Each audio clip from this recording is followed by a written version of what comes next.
We've got Larry Haas joining us. He is, of course, a political commentator and served in the White House at one point as a staffer. Now he's with the American Foreign Policy Council. Good to have you with us, Larry, as we try to sort of stick handle all of this here from Canada, from north of the border. Your take on what we've seen here, what Jeff Flake has done, and what you think it's going to mean now, bigger picture. Well, I think Jeff Flake has done a big favor, both to the Republican Party as well as to the country. I largely agree with what Evan was saying a few moments ago.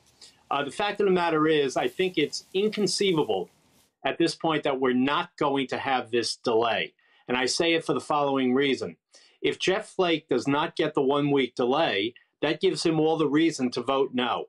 If he were on the floor, I mean, if he were to vote no, it seems to me very difficult for Susan Collins or Lisa Murkowski to vote yes. If they lose those three, they don't get Kavanaugh. So I think that Mitch McConnell is going to have to agree to this request. It seems a very reasonable one. It will alleviate some anger around the country as well as on the Democratic side. And at the end, I think probably it will not change anything in terms of the facts on both sides. We have a he said, she said, with two very convincing witnesses.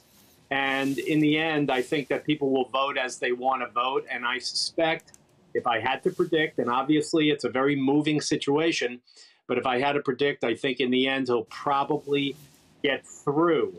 But I don't think he'll get through if McConnell at this point tries to push things through without this 1 week delay and without this 1 week FBI investigation. All right, you were talking about the compelling witnesses, and it was interesting because Donald Trump reacted, Larry, to all of this, and he sort of recalibrated his comments a little bit, calling Dr. Ford a very compelling witness, saying what she said was very credible. He thought she came across very well.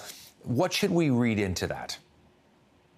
Well, look, I think he was advised that trashing Dr. Ford was not a good political strategy, which is something that he did the other day in his press conference. So I think probably plenty of people went to him and said, listen, we're not going to be able to defend Kavanaugh if you trash Ford. That's just not the place we can be at this point. I think it's wise for him politically. And the other thing I think that he did that was very wise today when he was asked about what's going on with this 1 week delay is he said, I really think this is up to the Senate Judiciary Committee and the Senate in general, and they'll work things out. That's really not for me to say. And that was very wise for him to do that. So I think while I'm often very critical of the president, I think he played it well today. You said a moment ago that you thought what the president was saying is sort of, his realization, or those around him sort of saying, look, you've got to temper your comments here in light of the Me Too movement, in light of the optics here as well. Right. I just want to play for our viewers, if we can, exactly what the president said. So he was sitting down with the leader of Chile in the Oval Office, and he was asked about Dr. Ford, her testimony, and also how this is all going to play out. And it's really quite remarkable when you think about what Trump said just a few days ago versus what he said just moments ago. We're going to play that, Larry, and I want to get your reaction. Sure. I guess the vote was a positive vote, but there seems to be a delay. I'll learn more about it as the day goes on. I just heard about it because we were together. And what did you think of Dr. Ford's testimony when you heard that? I thought her testimony was very compelling, and she looks like a very fine woman to me. Very fine woman. And I thought that Brett's testimony, likewise, was really something that I haven't seen before. It was incredible. It was an incredible moment, I think, in the history of our country. But certainly she was a very credible witness. She was very good in many respects. And I think that I don't know if this is going to continue onward or are we going to get a vote. But again, I'm here, so I'm not out there watching because I can't be. Out of great respect, although maybe we'll go watch together, okay? We'll watch together. Kind of a tale of two Trumps, Larry, when you hear those words being used versus what Trump said against Dr. Ford a couple of days ago. Right. Well, again, as I said, I think that probably Senate Republicans, as well as the people around Donald Trump in the White House, advised him that politically he's doing damage if he trashes Dr. Ford as he did the other day.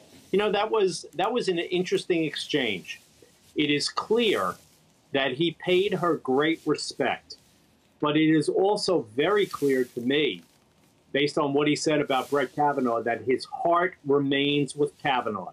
And he wants to stick with him, and he wants that nomination to go through. So while he, very graciously paid Dr. Ford compliments and spoke highly of her, at the end of the day, he's sticking with Kavanaugh, and he wants there to be nothing beyond this 1 week delay. All right, one final thing before we go. You know now that in all likelihood we are going to see an FBI probe triggered, whether it's by the president or whether it's by the Senate Judiciary Committee. Your take, though, on ultimately how this will play out. A moment ago, you said you figured that the confirmation would go ahead because the FBI probe will look into some of these allegations. And if there are no sort of stunning revelations that come out, you're saying that those senators that we've talked about wavering, these Republicans, including Senator Flake, in all likelihood will close ranks and vote for Brett Kavanaugh. I do believe that this 1 week FBI investigation will give them, additional political cover to say, look, we took this seriously. We went the extra mile. We have the imprimatur of the FBI. There is I think everybody would agree, no corroborating evidence. So while I hate to say this, at the end of the day, we're going to have a he said, she said. In the aftermath of an FBI investigation, I do believe that Senators Flake, Collins, and Murkowski will have the political cover to go forward. And I do believe that Kavanaugh, on a tight vote, is going to find his way to the Supreme Court. Larry, always good to have you with us. I know it's a very busy day on your end, but we appreciate you giving us your take and your insights. Nice to be here, Todd. Thank you. Larry Haas joining us from Washington.